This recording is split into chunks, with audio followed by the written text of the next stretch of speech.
మంత్రివర్యులు శ్రీ దామోదర్ రాజనరసింహ గారు. అధ్యక్ష, ఈనాడు మా నాయకుడు, సభానాయకుడు, గౌరవ ముఖ్యమంత్రి గారు సభలో వన్ మ్యాన్ కమిషన్ పైన స్టేట్మెంట్ ఇస్తూ దళిత సమాజము వారికి ఉన్న కమిట్మెంటు, శ్రద్ధ, దార్శనికత్వాన్ని తెలంగాణ దళితులు ఎవ్వరూ మరవలేరు అధ్యక్ష. ఇది ఒక చారిత్రక దినం అధ్యక్ష. The day of social justice.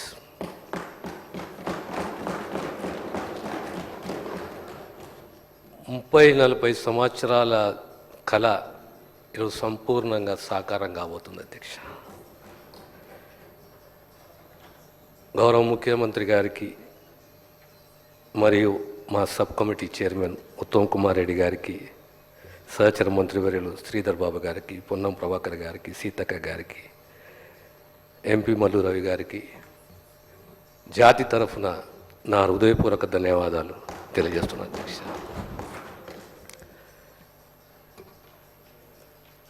అధ్యక్ష, 1885-2025 కాంగ్రెస్ పార్టీకి ఒక గొప్ప చరిత్ర ఉంది అధ్యక్ష. Congress always stood for social justice. అందులో మన రిజర్వేషన్స్ వచ్చి 75-76 సంవత్సరాలైనా ఏదో ఒక అసమానతలు, అభద్రత, ఆందోళన కొన్ని వర్గాలకు కలుగుతుంది, కొనసాగుతుంది. మాకు వర్గీకరణ కావాలనే ఒక తపన, ఒక ఆకాంక్ష, ఒక కళ. I want to make it one thing very clear అధ్యక్ష. మా నాయకుడు, మా ప్రభుత్వము ఏ వర్గానికి వ్యతిరేకం కాదు. We are for social justice. మనం ఒక్కసారి బాబాసాహెబ్ అంబేద్కర్ కోట్స్ మనం వింటే మనకు అర్థమవుతుంది. Equal opportunities and equal rights. అదే రకంగా చాలా గొప్ప కోట్ బాబాసాహెబ్ది. Be educated, be organised, be ready for education. విద్యావంతుని కావాలి, నీలో మార్పు రావాలి, సమూలంగా ముందుకు పోవాలి, అవసరమైతే పోరాటం చేయాలి. ఇది బాబాసాహెబ్ ఇచ్చిన స్ఫూర్తి అధ్యక్ష. ఈ స్ఫూర్తి భారత సమాజానికి, ప్రపంచానికి ఒక ఆదర్శనీయం అధ్యక్ష. సమాజంలో అసమానతలు పెరగకూడదు. అసమానతలు పెరిగితే అభద్రత, అసహనం, ఆందోళన కూడా పెరుగుతాయి. ప్రతి ఒక్కరికి విద్య, ఉపాధి, ఆర్థిక, సామాజిక రంగాలలో సమాన అవకాశాలు ఉండాలి. Education, employment, economic empowerment and social equality.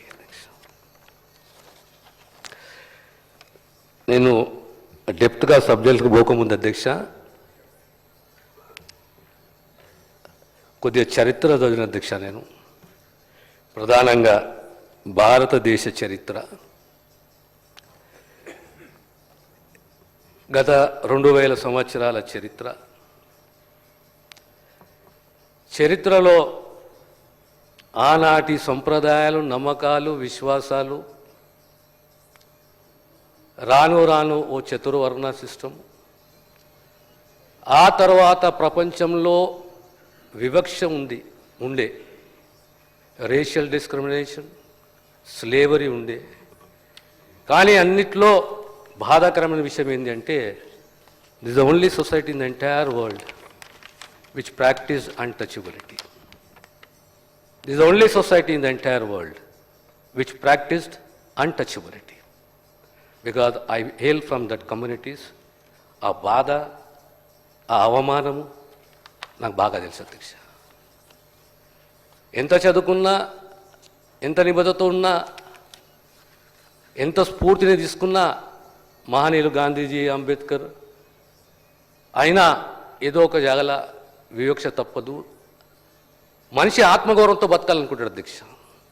The most important character in an individual is self respect. ఆ సెల్ఫ్ రెస్పెక్ట్ నేర్చుకున్నది బాబాసాహెబ్ ద్వారా అధ్యక్ష. ఈ వివక్షను, అస్పృశ్యను వ్యతిరేకించింది గాంధీజీ, బాబాసాహెబ్. విద్య, ఉద్యోగ, రాజకీయ, సామాజిక రంగాల్లో సమానత్వం కోసం రిజర్వేషన్ కల్పించిన గొప్ప ఆలోచన బాబాసాహెబ్. రాజ్యాంగంలో వివిధ ఆర్టికల్ ద్వారా విద్య, ఉద్యోగ చట్టసభలో ఎస్సీ, ఎస్టీ రిజర్వేషన్ చట్టబద్ధత కల్పించారు అధ్యక్ష. ప్రత్యేకంగా భారత సమాజంలో, రాజకీయాల్లో కాంగ్రెస్ పార్టీ చాలా పెద్ద పాత్ర పోషించింది సోషల్ జస్టిస్కి సంబంధించి అధ్యక్ష. మనకు స్ఫూర్తిదాత బాబాసాహెబ్ అయితే బాబు జగజీవన్ రామ్ ఒక రక్షణ మంత్రి, వ్యవసాయ మంత్రి, రైల్వే మంత్రి, ఉప ప్రధాని, మన తెలుగు బిడ్డ దామోదరం సంజీవయ్య గారు ఆనాడు 50-60 సంవత్సరాల క్రితం ఈ రాష్ట్రానికి ముఖ్యమంత్రి, ఓ దళిత బిడ్డ. ఇది కాంగ్రెస్ చరిత్ర అధ్యక్ష. ఈనాడు మళ్ళీ ఇదే అఖిల భారత కాంగ్రెస్ కమిటీ, కాంగ్రెస్ పార్టీ అధ్యక్షుడు, రాజ్యసభ ప్రతిపక్ష నాయకుడు, బ్లాక్ కాంగ్రెస్ నుంచి ఎదిగి ఈరోజు ఏఐసిసి అధ్యక్షుడు అయిండు ఒక దళితుడు అంటే అది కేవలం ఒక కాంగ్రెస్ పార్టీతో సాధ్యమవుతుంది అధ్యక్ష. ఇక తెలంగాణ, ఆంధ్రప్రదేశ్, ప్రత్యేకంగా తెలంగాణ రాష్ట్రము, హైదరాబాదు చరిత్రలో ఫ్యూడలిస్టిక్ సొసైటీ. అలాంటి ఫ్యూడలిస్టిక్ సొసైటీ 56లో తెలుగు రాష్ట్రం, 70వ దశకంలో, 80వ దశకంలో ఆనాడు ఇందిరాగాంధీ గారు భూ సంస్కరణలు, ఆ భూ సంస్కరణల ద్వారా భూ పంపిణీ, ఇళ్ల స్థలాలు, ఇండ్లు, సబ్సిడీ మీద ఆర్థిక సహాయము, ఇలాంటి చర్యలు ప్రత్యేకంగా దళితులు, ఆదివాసులపైన చొరవ చూపెట్టింది అధ్యక్ష.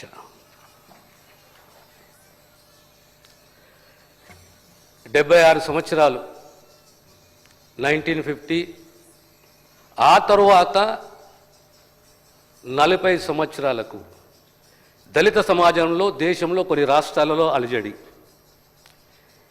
ఈ అలజడి ఏంటి అంటే అభద్రత, అసహనం, అసంతృప్తి. ఇది ఆందోళనకు దారితీసింది అధ్యక్ష. ఇందులో రిజర్వేషన్లో అన్యాయం జరుగుతుంది, కొన్ని వర్గాలకు సమతుల్యాన్ని పాటించాలి, అన్ని రంగాలలో సమగ్రంగా అభివృద్ధి చెందాలి ఈ వర్గాలు అని మొట్టమొదటి రాష్ట్రము దేశంలో పంజాబ్ రాష్ట్రం. పంజాబ్ రాష్ట్రం, తమిళనాడు రాష్ట్రము 45 సంవత్సరాలకు తిరిగి రిజర్వేషన్లలో, దళితులలో ఒక అభద్రత చోటు చేసుకుంది. ఆ అభద్రతనే ఉద్యమానికి దారితీసింది. ఒక కులానికి వ్యతిరేకం కాదు. It is not against any community, we're all a family. But somewhere what has happen to my rights. ఇది బాధాకరం. ఆనాడు మన రాష్ట్రంలో కూడా ఉద్యమం జరగడం, ఆనాటి ప్రభుత్వం కమిషనర్ ఏర్పాటు చేయడం, కమిషన్ యొక్క సిఫారసులు ఆర్డినెన్స్ రూపంలో తీసుకురావడం, చట్టం చేయడం, 4 సంవత్సరాలు ఆ చట్టం అమల్లో ఉండడం, ఆ తర్వాత న్యాయస్థానం, సుప్రీంకోర్టు, తిరస్కరించడం,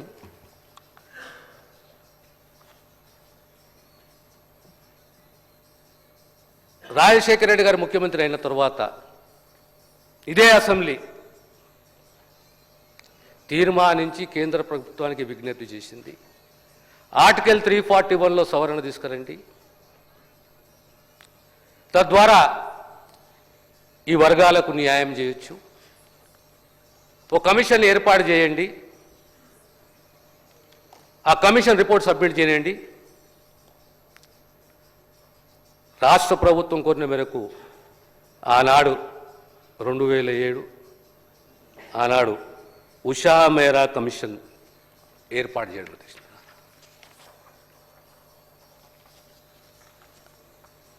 ఇది నేను చెప్తున్నది కాదు అధ్యక్ష, ఉషా మేరా కమిషన్ రిపోర్ట్ ఒక్కసారి గౌరవ సభ్యులందరూ చదవాలి.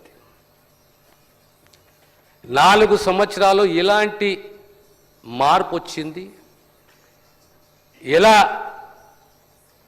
ఈ వర్గాలు లాభం చేకూరింది. ఉదాహరణకు చెప్తాను అధ్యక్ష, రెల్లి సామాజిక వర్గం ఒక ఎంబీబీఎస్ సీట్లు లేకుండా అధ్యక్ష, సంవత్సరానికి యావరేజ్గా 7 సీట్లు. అదే మాదిగా కులం ఉపకులాలు సంవత్సరానికి అడిషనల్గా 30 సీట్లు. ఇంజనీరింగ్